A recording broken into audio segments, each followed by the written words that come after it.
안녕하세요. 오늘은 성경 열왕기상 6장으로 들어가 보겠습니다. 솔로몬 왕이 여호와를 위해 지은 첫 성전, 그 건축 이야기인데요. 정말 이스라엘 역사에서 빼놓을 수 없는 사건이죠. 네, 맞습니다. 아주 중요한 건축 사업이었어요. 이게 출애굽하고 480년 지나서 솔로몬 왕이 즉위한 지 4년째 되던 해, 10월, 그러니까 둘째 달에 시작됐거든요. 와, 480년 만에 드디어. 그 규모부터가 좀 압도적인데요. 길이가 60규빗이면 한 27m 정도 되나요? 네, 그 정도 되고요. 너비는 20규빗, 약 9m, 높이는 30규빗, 한 13.5m 정도죠. 그 시대에 그 정도 크기라니 상당했겠네요.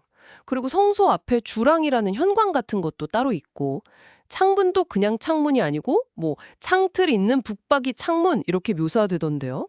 맞아요. 세부적인 묘사가 꽤 있죠. 근데 정말 주목할 만한 건 건축 방식이에요. 7절을 보면요. 7절이요. 아, 네, 성전에 쓸 돌들을 채석장에서 미리 다 다듬어서 가져왔다는 거예요.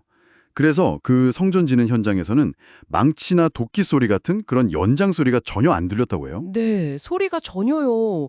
아니 그 많은 돌을 옮기고 쌓는데 소음이 없었다고요. 네, 기록상으로는 그렇습니다. 와, 이건 그냥 조용히 지었다 정도가 아니라 엄청난 사전 계획이랑 기술이 필요했겠는데요? 그렇죠.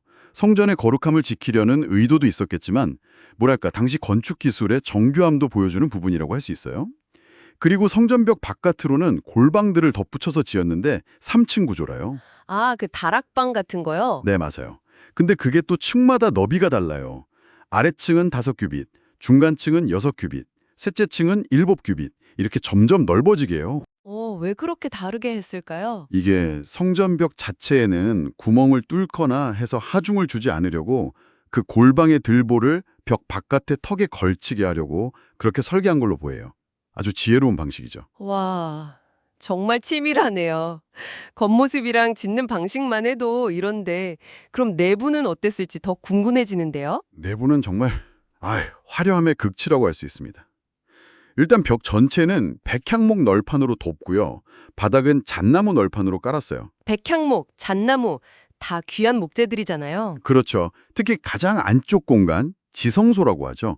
거기는 가로 세로 높이가 다 20규빗, 그러니까 정육면체 모양인데 내부 전체를 정금으로 입혔어요. 순금으로요. 네, 내부 전체를요. 벽이고 바닥이고 천장이고 다요? 네, 언약 궤를 모시는 가장 거룩한 장소니까요. 와, 금이 얼마나 들어갔을지 상상도 안 가네요. 그 정성이라는 게 정말. 그리고 지성소뿐만 아니라 그 바깥 성소 내부도 또 그 안에 있는 분향 제단까지도 다 금으로 입혔고요. 심지어 30절 보면 성전 전체 바닥까지 금으로 덮었다고 나와요. 바닥까지요. 걸어 다니는 바닥을 금으로.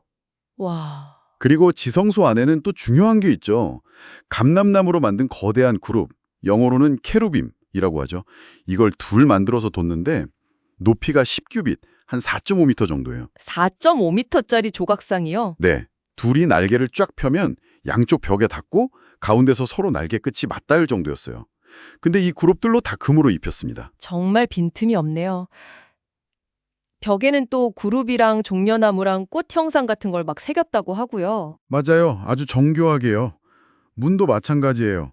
지성소 문은 감람나무, 성소로 들어가는 문은 잣나무로 만들었는데 여기에도 그룹, 종려, 꽃을 새기고 다 금을 입혔어요. 그야말로 금으로 번쩍이는 성전이었겠네요.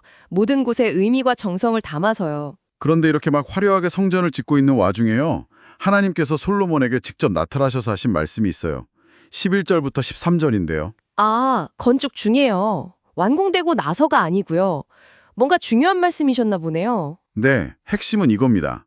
네가 만일 내 법도와 율례를 지키면 내가 내 아버지 다윗에게 약속했던 것을 너에게 확실히 이루겠다.